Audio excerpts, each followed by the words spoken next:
Hello everyone, welcome to our YouTube channel. This is Vikas Kumar on my YouTube platform Agriverse Education. So friends, from today onwards we are going to start our daily agriculture current affairs series in which we will discuss the recent news or current affairs, and definitely that will help in your upcoming exams like IBPS AFO, FCI or other agri related competitive exams. And before starting today's session, I would like to inform you that we have other platform also in our Instagram, Telegram and Twitter and Facebook. And if you like to join our platform for daily agriculture related post, so just search Agrarian 11 on Instagram or Facebook or either in Telegram. And in Telegram you will get the PDF related to agriculture.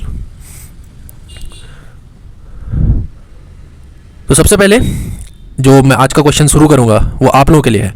पहला question है, what is the MSP for wheat crop for rabi marketing season 2023-24.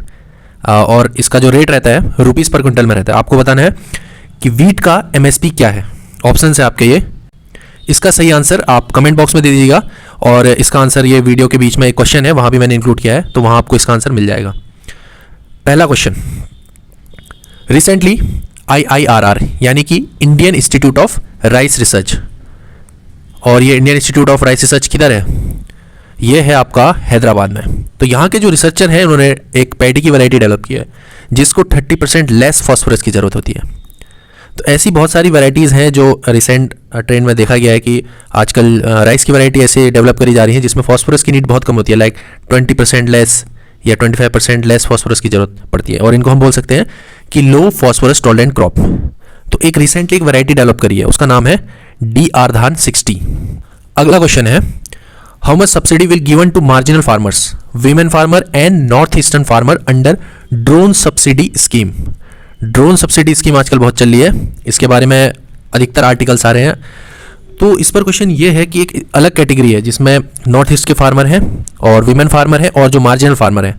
Marginal farmer तो वो farmer होते हैं जिनकी 1 hectare से कम land है जिनका, उनको हम बोलते हैं मार्जिनल फार्मर. और 1 से 2 हेक्टेयर के बीच में जिनकी ज़मीन है उनको बोला जाता है स्मॉल फार्मर्स. तो ये डिफरेंस है स्मॉल एंड मार्जिनल फार्मर के बीच में. तो यहाँ पर आपको बताना है कि कितनी सब्सिडी दी जाएगी. Right answer is option B, 50% up to 5 lakh. मान लीजिए आपने ड्रोन परचेज किए 10 लाख रुपए के, तो आपका इसका 50% यानी कि 5 लाख रुपीज़ की सब्सिडी आपको प्रोवाइड करी जाएगी. और मान लीजिए आपने ड्रोन खरीदा 15 लाख का, तो इसका 50% ये नहीं मिलेगा. यहाँ पर कैपिंग करी गई है अप टू 5 लाख, यानी कि आपको 5 लाख, इसमें भी 5 लाख की ही सब्सिडी मिलेगी. और जो अदर कैटेगरीज हैं उनके लिए यहाँ पर 40% सब्सिडी का प्रोविजन किया गया है अप टू 4 लैक्स. तो ये याद रखना, एग्जाम के प्रोस्पेक्टिव से बहुत इंपॉर्टेंट है ये वाला question. Next question is COP27 यानी कि कॉन्फ्रेंस ऑफ पार्टीज.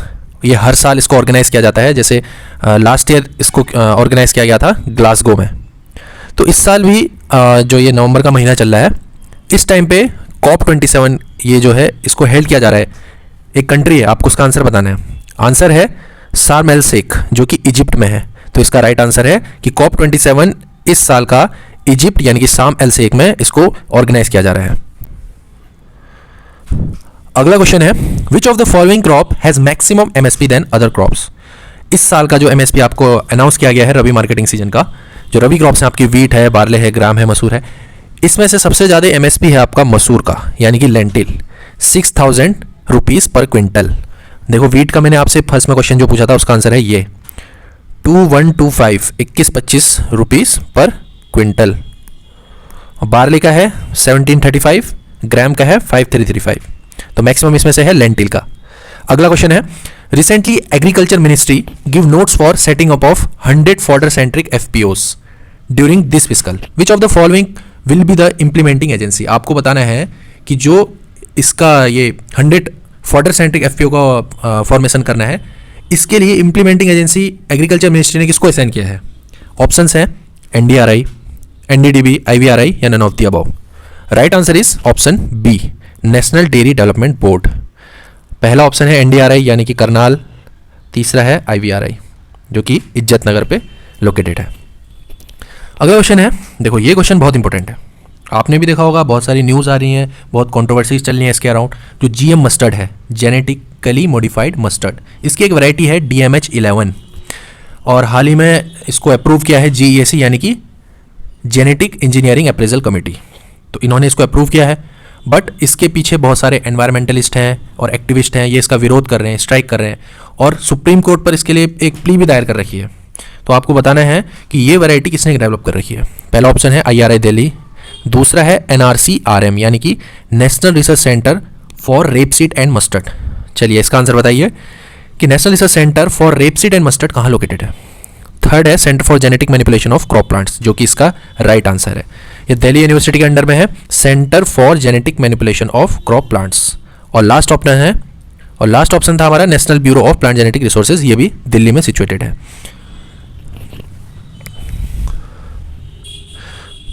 तो चलिए पहले बात करते हैं कि ये जो GM मस्टर्ड है इसके ये कैसे डेवलप किया गया है। इसके पुरानी हिस्ट्री भी है। जो ये DMH11 है इसको 2017 में भी अप्रूवल मिल गया था GEAC के द्वारा, बट जो ministry of environment, forest and climate change, ये जो मिनिस्ट्री है इन्होंने इसको वीटो कर दिया था, उस टाइम पे इसको रिजेक्ट कर दिया था। तो उस टाइम पे तो इसका कमर्शियल रिलीज नहीं हो पाया।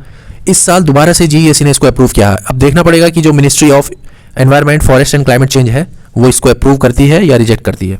और जो ये DMH11 है इसके बारे में थोड़ा मैं ब्रीफ में बता देता हूँ।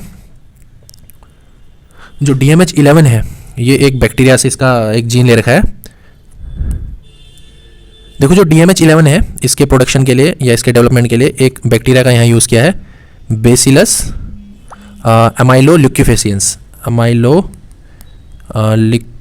अमाइलोलिक्विफेसियंस। तो ये एक बैक्टीरिया है जो सॉइल में पाया जाता है और इससे दो जीन को इन्होंने